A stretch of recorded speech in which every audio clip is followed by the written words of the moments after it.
අද අපි කතා කරන්නේ ශ්‍රී ලංකාවේ අවසන් රජතුමා ගැන. ඒක නිකන් කතාවක් නෙවෙයි.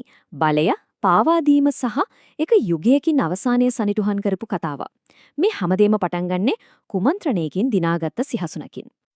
හොඳයි. කතාවේ ප්‍රධානම චරිතය තමයි ශ්‍රී වික්‍රම රාජසිංහ. හිතන්නකෝ ස්වාධීන රාජධානියක අන්තිම රජතුමා. ඒක කොයිතරම් ලොකු බරක් වෙන්නේද? ඔහුගේ නම ඉතිහාස පොත්වල ලියවෙන්නෙම අවුරුදු දහස් ගාණක් පැවතුණු අපේ රාජ පරම්පරාවේ අවසානය සනිටුහන් කරපු කෙනා විදිහට. ඉතින් මේ කතාවේ ගැඹුරට යන්න කලින් අපි පොඩ්ඩක් තේරුම් ගමු මහනුවර රාජධානිය කියන්නේ මොන වගේ තැනක්ද කියලා. ඒක නිකම්ම රාජධානියක් නෙවෙයි. ශතවර්ෂ ගාණක් තිස්සේ විදේශ ආක්‍රමණවලට කිසිසේත්ම සැලුනේ නැතුව හිටපු ලංකාවේ තිබුණු අන්තිම ස්වාධීන බලකොටුව. හරි. එහෙනම් අපි යමු කතාවේ වැදගත්ම තැනකට. ශ්‍රී වික්‍රම රාජසිංහ රජතුමා බලයට ආපු විදිහ. ඒක හරිම සරල. උරුමයෙන් ලැබුණු දෙයක් නෙවෙයි නෑ. ඒ කිරුළ පිටිපස්සේ තිබුණේ ලොකු කුමන්ත්‍රණයක්. පුදුමම දේ තමයි එතුමා සිහසුනට එනකොට වයස කීයද නන්නවද? අවුරුදු 18යි. ඒ කාලේ කන්නසාමි කියලා තමයි හැඳින්වුනේ. එක රැයකින් මුළු රාජධානියකම පාලකයා වුණා. හැබැයි මෙතන තමයි කතාව තියෙන්නේ. එයා නෙවෙයි නියමුරුමක්කාරයා. ඇත්තටම බලුවොත් සිහසුනට ඊට වඩා ශක්තිමත් උරුමයක් තියෙන කුමාරයෙක් හිටියා. ඒ කවුද? රාජාධිරාජ සිංහ රජතුමාගේ බිසවගේම සහෝදරයා. එතකොට ප්‍රශ්නේ තියෙන්නේ ඇයි බලවත්තුන් ඒ කෙනාව අමතක කරලා ඊට වඩා උරුමය අඩු තරුණ කන්නාසාමිව තෝරගත්තේ? අහන්න ඒකට උත්තරේ තමයි මේ මුළු ක්‍රියාවලිය පිටිපස්සේ හිටපු ප්‍රධානිය තමයි අගමැති පිළිමතලාවේ.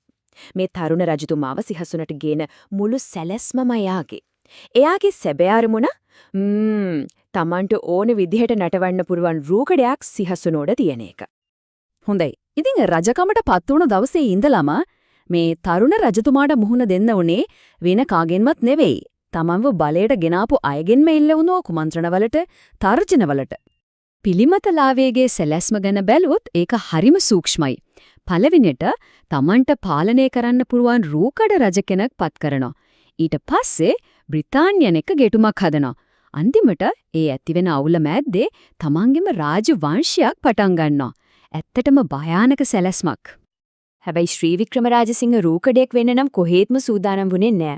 රාජද්‍රෝහී චෝදනාවට එකපාරක් නෙවෙයි දෙපාරක්ම සමාව දුන්නා. ඒ තුන්වෙනි පාර නම් පිළිමතලාවේගේ කුමන්ත්‍රණය ඉවරයක් කරන්නම රජතුමා තීරණය කළා. ප්‍රතිඵලය ඔහුට මරණ දඬුවම හිමි වුණා. පිළිමතලාවේ මැරුණා කියලා කුමන්ත්‍රණ නැවතුනේ නෑ. ඊළඟට එන්නේ එයාගේ බෑනා ඇහැලේපොළ. අලුත් අගමැති විදිහට පත් වෙලා එයාගේ මාමගේ පාරෙමයි රජතුමාට විරුද්ධව කැරැල්ලක් පටන් ගත්තා. හැබැයි ඒක අසාර්ථක වුණාම ජීවිතේ බේර ගන්න දුවලා ගියේ කෙලින්ම බ්‍රිතාන්‍යයන් ළඟට. කොළඹට ගිහින් බ්‍රිතාන්‍යයන් එක්ක එකතු වුණු ඇහැලේපොළට රජතුමා අන්තිම අවස්ථාවක් දුන්නා. පණිවිඩයක් යවුවා වහාම යටත් වෙන්න කියලා. නමුත් ඇහැලේපොළ ඒක ගණන් ගත්තේවත් නැහැ. හොඳයි ඇහැලේපොළ යටත් නොවුන එකට කේන්ති ගිය රජතුමා එයාගේ පවුලේ අයට හරිම දරුණු දඬුවම් දුන්න කියලා කතාවක් පැතිරිලා ගියා. හැබැයි මෙතනදී අපි මතක තියාගන්න ඕන දෙයක් තියෙනවා. මේ කියන කතා මේ දඬුවම් ගැන තොරතුරු ඓතිහාසිකව බැලුවම ඒ වගේ නිර්වදිතාවය ගැන ප්‍රශ්න තියෙනවා. ඉතින් මේ ඇතුළෙන්ම ආපු බෙදීම් මේ කුමන්ත්‍රණ මේ හැමදේම අන්තිමට බ්‍රිතාන්‍යයන්ට ලොකු අවස්ථාවක් කරලා දුන්නා. ඒ තමයි මහනුවර රාජධානිය ආක්‍රමණය කරන්න. හරියට මාලිගාව ඇතුළේ ඇති වුණු පැලීම් මුළු රාජධානියම කඩන් වැටෙන්න හේතු වුණා වගේ. මේ රාජධානිය කඩන් වැටුනේ එක රැයකින් නෙවෙයි. ඒකට ප්‍රධාන හේතු තුනක් එකතු වුණා. එකක් ඇහැලේපොළගේ පාවා දීම. දෙක රජතුමාට විරුද්ධව ටිකින් ටික ගොඩනැගුණු මහජන විරෝධය.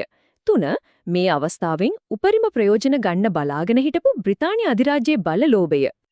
මේ හැමදේම වෙන්න කලින් මහනුවර රාජධානිය කියන්නේ ස්වාධීනත්වයේ සංස්කෘතියේ සංකේතයක්. ශ්‍රී වික්‍රම රාජසිංහගේ රාජකීය දජය යටතේ තිබුණු ඒ රාජධානියේ තේජස පොඩ්ඩක් හිතලා බලන්න. හැබැයි හැමදේම වෙනස් වෙන්නයි ගියේ.